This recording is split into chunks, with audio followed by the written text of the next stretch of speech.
Kabilang po ang inyong telebisyon ng bayan sa mga pinarangalan sa katatapos lamang na Philippine Fashion Trends Awards 2023.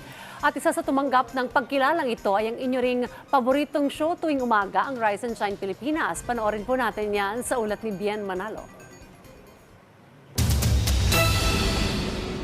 Humakot ng parangal ang inyong People's Television Network sa katatapos lang ng Philippine Fashion Trends Awards 2023 na ginanap sa Manila Grand Opera Hotel sa Maynila kagabi. Kinilala bilang Most Outstanding News Anchor of the Year si Centro Balita at RSP Anchor Audrey Goreseta. Pinarangalan naman bilang Outstanding Morning Talk Show of the Year ang Rise and Shine Pilipinas.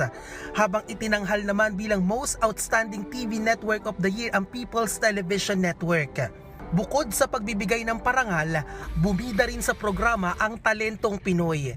Iniram pa rin ang obra ng ilang Filipino designers. Lagi nating sinasabi sa mga tao at kumukuha ng mga individual na may naiambag sa lipunan, especially yung mga sa fashion industry. Congratulations sa inyo. So medyo pagpatuloy nyo lang, maging halimbawa kayo sa mga nasa paligid nyo.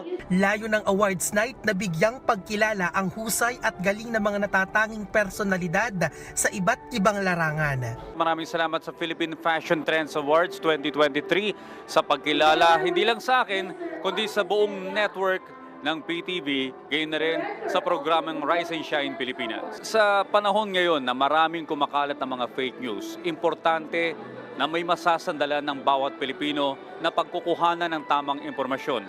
Yan po ang Telebisyon ng Bayan, ang inyong PTV Channel 4. Ang trabaho po namin ay ibigay sa mga Pilipino yung mga tamang impormasyon na papanahong impormasyon na mapapakinabangan nating lahat. Bien Manalo para sa Morning Show ng Bayan, Rise and Shine Pilipinas.